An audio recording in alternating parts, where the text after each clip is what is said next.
Isang mapagpalang umaga sa atin na naman nga lahat ngayon ka-farmers.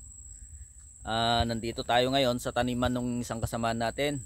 Actually ka-farmers, itong tanim na ito, nung time na medyo madilaw siya, yung hindi maganda yung itsura niya, nag-vlog tayo rito. Naglagay tayo, i-upload natin sa YouTube para yung ibang kasamaan natin na nagtatanim makapagbigay sila ng komento, kahit papano nakapagbigay naman. Pero ito ka-farmers, ang sinabi ko dun sa kwan, kasi minsan nagtatanong sila sa atin, kasi tayo nga yung presidente ng mga magsasaka rito, nagtatanong sila ano kaya magandang gawin natin dito kanila. Hindi ang ginawa ko ka-farmers, sabi ko sunod-sunirin mo na isprehan siguro kada 2 araw, mga 3 beses tapos saka mo abunuhan yun naman ang ginawa, kasi nga ka-farmers, kasi ganun yung inano ko, no, kasi ganun yung sinabi natin. Kasi nung nakaraang buwan, halos 2 buwan na nag-uulan na diretso, hindi sila makapag-spray. Ang nangyari ka-farmers, na punduhan, o kaya dyan na mismo ng itlog, dyan na mismo ng anak, dyan na siguro dyan na mismo nag-produce at nagparami yung mga talakitik dyan sa taniman. Kaya kahit papano dyan na sila ng itlog, nagdami, siyempre natural, ang kinakain naman nun puro yung mga dahon, yun, nanilaw, hindi sila maka-spray. Ngayon ang ginawa natin ka-farmers, yun, pagkatapos ng ulan, sabi ko sa kanya, mag-spray ka. Sunod-sunirin mo kahit every 2 days. Yun. Ganun naman ginawa ka-farmers. Tapos din, pagkatapos nung sunod-sunod na pag-spray, ayan, linagyan ng abono. Ayan, yan na yung resulta ka-farmers. Kung mapapansin nyo, may mga vlog na tayo rito. Pakitingin na lang kung ano yung diferensya, kung kaya nyong habulin. Medyo layo-layo na yon yung vlog natin na yon. Pero malapit lang yon. Pakitingin na lang. Ngayon ka-farmers, tingnan natin yung diferensya. Berding-berde na siya. Noong nakaraan kasi ka-farmers, halos mawawalan na ng pag-asa yung yung may-ari. Bukod sa maliliit, tapos talagang talagang pangit yung itsura. Hindi mo may pinta, o kaya hindi mo may describe yung itsura. Talagang dilaw na dilaw siya. Ayan.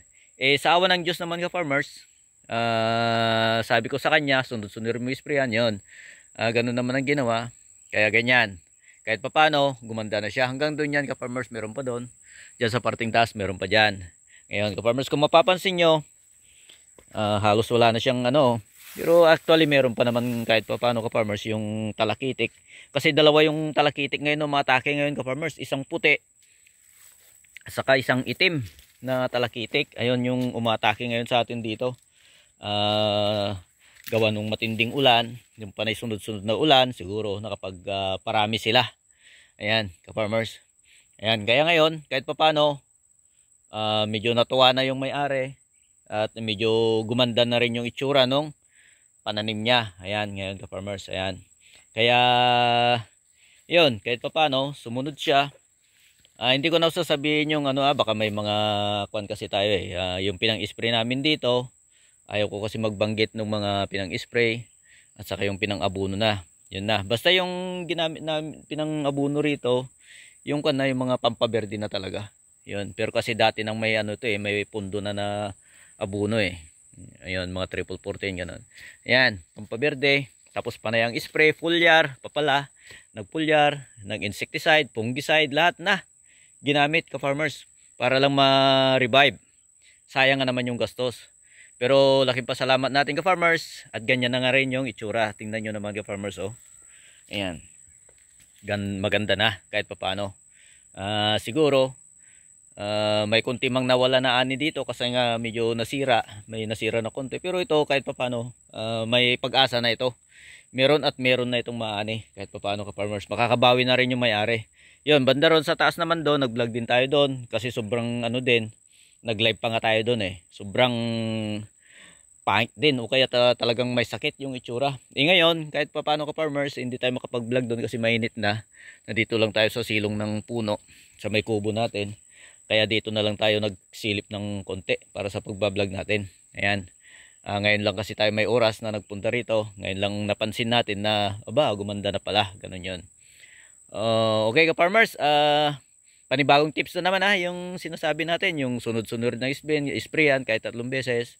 Ayun, tapos maglagay ng abono, foliar, insecticide, fungicide. Ayan na yan. Kaya ganyan na yung naging resulta, ka-farmers.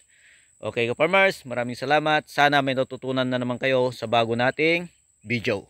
Okay, ka-farmers, maraming salamat.